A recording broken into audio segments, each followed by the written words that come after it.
Convido, assim, o servidor da ANEEL, senhor Marco Aurélio Lenzi Castro, para a exposição técnica da referida audiência. Boa tarde a todos. Vou apresentar aqui, então, as principais propostas para a revisão da Resolução 482, mas, inicialmente, vou passar por alguns conceitos importantes, uma breve visão sobre o cenário atual, algumas ações recentes da agência sobre o tema e até chegar nas propostas.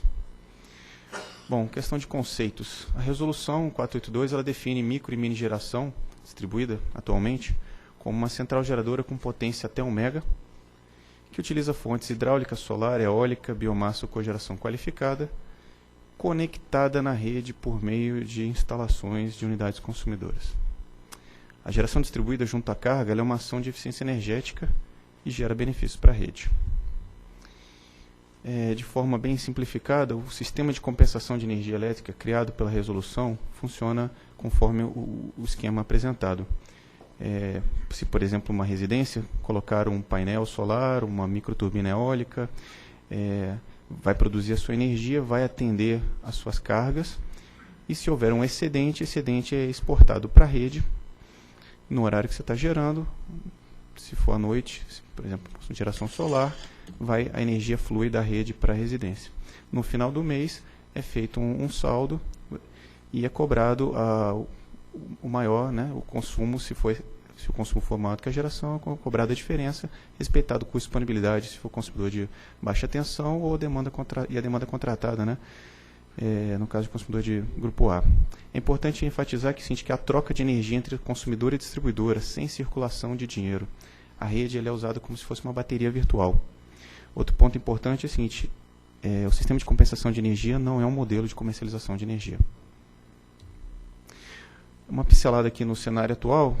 Então, com dados acumulados até maio de 2015, são 670 micro e mini geradores conectados na rede.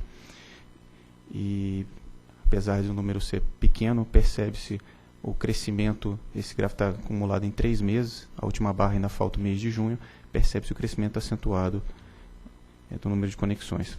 Como está dividido, mais de 90% é geração solar fotovoltaica, mas eu tenho representantes de outras fontes, solar, eólica, biogás, biomassa, inclusive geração híbrida, solar com eólica. Em termos de potência instalada, aproximadamente 9,5 MW, sendo que a maior parte também é de geração solar fotovoltaica. Como é que está a divisão isso por distribuidora? Eu tenho mais de 40 distribuidoras e permissionárias com alguma microgeração conectada, mas elas se concentram mais nesse grupo que é à esquerda. Então, CEMIG, Coelce, Copel, Celesc, que são as que apresentam maior conexão, número de conexões. Como é que está feita essa divisão por classe de consumo? 17% classe residencial, 71% classe residencial. Apenas 7% consumidores do grupo A, ou seja, atendidos em alta tensão acima de 2,3 kV. E em termos de faixa de potência, também a maior parte está concentrada, mais de 70%, 73% mais ou menos, concentrada até 5 kW. Temos representações em outras faixas de potência, até 1 MW, mas a maior quantidade é até 5 kW. Quem assistiu ontem à apresentação, esse slide é diferente do de ontem. Esse slide aqui trata de imposto. Quais são as ações da ANEEL relacionadas à questão da cobrança de ICMS? Né? Pela Resolução 482, a energia excedente ela é injetada a título de empréstimo gratuito à distribuidora. O convênio ICMS, né, aprovado pelo CONFAS, em abril de 2013, estabeleceu que o ICMS deve ser cobrado sobre todo o consumo, não considerando a quantidade de energia injetada na rede. E a agência, ao longo desses 2 anos, fez diversas interações junto ao CONFAS, Ministério da Fazenda e demais secretarias de Fazenda, com ofícios, reuniões e contribuições para um novo convênio. Então, agora, em abril, o CONFAS publicou o convênio ICMS 16, posteriormente foi publicado o convênio 44, agora de junho, bem recente, então autorizando São Paulo, Pernambuco, Goiás e Rio Grande do Norte a isentar o ICMS sobre todo o consumo e cobrar apenas a diferença entre o consumido e o injetado. Acrescenta-se aqui o Estado de Minas Gerais, que não consta desse convênio, mas possui uma lei estadual já mais antiga que também concede por 5 anos essa isenção. E foi revogado o convênio número 6. Com relação aos inversores, também é algo que a agência atuou, mas não consta diretamente da nossa resolução. O PRODIST, no módulo 3, na seção 3.7, ele estabelece que o consumidor deve apresentar certificados nacionais ou internacionais de que os equipamentos foram testados segundo as normas técnicas, né, brasileiras ou internacionais. E no caso de inversor, o Inmetro publicou a portaria 357 de 2014, em agosto, estabelecendo que a partir de fevereiro todos os equipamentos todos os inversores até 10 kW devem ser certificados no país, né, ou por um laboratório acreditado pelo Inmetro, no país ou no exterior. Após diversas iterações entre a ANEEL e o Inmetro e as associações, os consumidores também, o Inmetro ele soltou uma nova portaria, 2 novas portarias, a 240 e a 271, a primeira abrindo uma consulta pública para prorrogar o prazo que venceu agora em fevereiro. A proposta é 1º de março do ano que vem, para que haja mais laboratórios, né, para que seja feita a certificação. E o segundo aumenta a quantidade de laboratórios disponíveis. Então, atualmente são 6 laboratórios que estão com autorização para fazer os testes.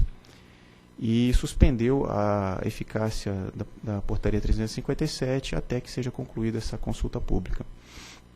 A ANEEL, então, no início dessa semana, já enviou um ofício circular a todas as distribuidoras, o ofício circular número 18 da SRD, orientando as distribuidoras a aceitar os certificados apresentados pelos consumidores, então, seguindo a regra que está lá no PRODIST, até que haja definição dessa consulta pública do Inmetro. Bom, em março do ano passado, a agência fez uma pesquisa de satisfação junto aos consumidores com geração distribuída. Na época eram apenas 83, dos 42 responderam à pesquisa, e para eles a maior motivação para instalar geração distribuída foi contribuir para o desenvolvimento sustentável, 45%. Apenas 29% estavam... o principal objetivo era retorno financeiro. Para 50% desses consumidores, as exigências técnicas da distribuidora foram facilmente atendidas. Mas para a outra metade, houve demora e foi muito difícil, houve muito esforço. Para 48%, a fatura informava claramente os créditos acumulados. Para 52% não. Então, muita dificuldade de entender a fatura. A atuação da agência foi avaliada como excelente ou boa para 60% dos consumidores, apenas 14% entenderam como ruim ou péssimo. Então, desses consumidores, 98% se declararam satisfeitos por ter uma geração distribuída em casa ou no seu comércio, e sendo que 62% tiveram as expectativas superadas ou alcançadas. Bom, a agência encaminhou no final de dezembro um ofício circular 22, 2014, conjunto entre a Superintendência de Regulação, Distribuição e Concessão de Geração, para as distribuidoras, solicitando os prazos para a conexão, desde o consumidor pedir acesso até ele ser ligado e começar realmente a fazer parte do sistema de compensação. A média Brasil é de 160 dias entre o consumidor fazer o pedido e ser conectado. Então, a média representa esse ponto tracejado horizontal. As barras em azul representam os valores médios em tempo de cada distribuidora. Então, tem distribuidora que está acima, abaixo, e os valores em verde, bem baixinho, bem pequenininho, são os tempos mínimos, são os valores mínimos.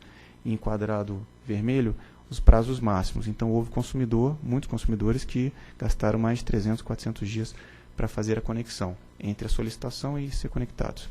Como é que esse tempo se distribui entre atividade de responsabilidade da distribuidora, como parecer de acesso, vistoria, aprovação do ponto de conexão, enfim. Em média, 80 dias que todas as distribuidoras gastam.